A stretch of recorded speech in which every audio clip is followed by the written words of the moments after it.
আমরা প্রতিদিন টাকা ব্যবহার করি দোকানে, বাজারে, ব্যাংকে কিংবা মোবাইল ব্যাংকিং। কিন্তু আপনি কি কখনো ভেবে দেখেছেন এই নতুন চকচকে নোটগুলো কোথা থেকে আসে এবং কিভাবে আসে? অথবা কে এগুলো ছাপায়, কে বিতরণ করে, আর পুরনো নোটগুলোই বা কোথায় যায়? আজকের এই ভিডিওটিতে আমরা জানার চেষ্টা করব টাকার জন্ম থেকে বাজারে আসা পর্যন্ত এক চমৎকার গল্প।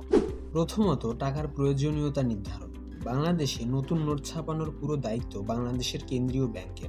প্রতি বছর তারা দেশের অর্থনীতির অবস্থা বিশ্লেষণ করে দেখে কত টাকার চাহিদা রয়েছে। যেমন ধরুন, বাজারে পণ্যের দাম বাড়ছে, ব্যবসা বাণিজ্য বাড়ছে, বিভিন্ন উৎসবের সময় মানুষ বেশি বেশি টাকা খরচ করছে ইত্যাদি বিষয়বলি। বাংলাদেশ ব্যাংক এইসব তথ্য বিশ্লেষণ করে সিদ্ধান্ত নেয় এই বছর কি পরিমাণ নোট ছাপাতে হবে। দ্বিতীয়ত, নোটের নকশা ও নিরাপত্তা বৈশিষ্ট্য। এবারে আমরা জানবো সবচেয়ে আকর্ষণীয় অংশ, সেটি হলো নোট ডিজাইন করা।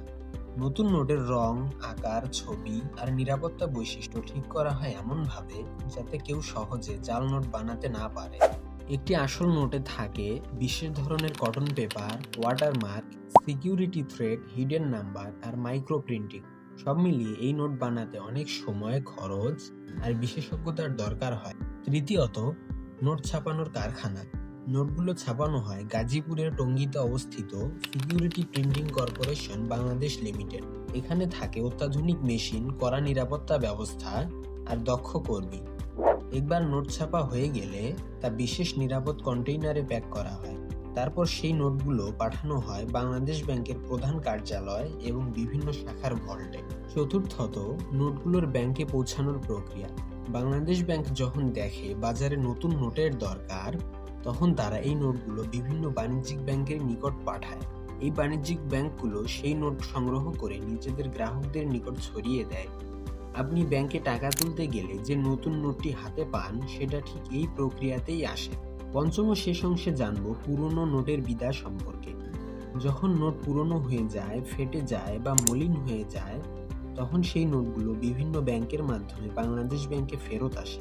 সেখানে বিশেষ মেশিনে সেগুলো পরীক্ষা করা হয়। যে নোটগুলো ব্যবহারযোগ্য নয় সেগুলো কেটে ফেলা হয় বা পোড়ানো হয়। তারপর সেই জায়গা পূরণ করতে নতুন নোট ছাপানো হয়। অর্থাৎ পুরনো নোট যায় এবং নতুন নোট আসে। নতুন নোটের যাত্রা সত্যিই এক বিস্ময়কর প্রক্রিয়া। এক টুকরো কাগজ যা শুরু হয় ব্যাংকের পরিকল্পনা টেবিল থেকে, শেষে এসে হয়ে ওঠে মানুষের বিশ্বাসের প্রতীক। তাই পরের বার যখন আপনার হাতে নতুন নোট আসবে, এক মুহূর্তের জন্য তাকিয়ে দেখবেন, এটা শুধু টাকা নয়, একটি জাতির অগ্রগতির প্রতীক ও একটি জাতির শ্রম ও স্বপ্নের কাগজে লেখা গল্প। আজকের এই ভিডিওটি যদি সামান্য ভালো লেগে থাকে তাহলে চ্যানেলটি সাবস্ক্রাইব করে আমাদের সাথেই থাকবেন। পরবর্তী ভিডিওটি দেখার আমন্ত্রণ রইল। ধন্যবাদ।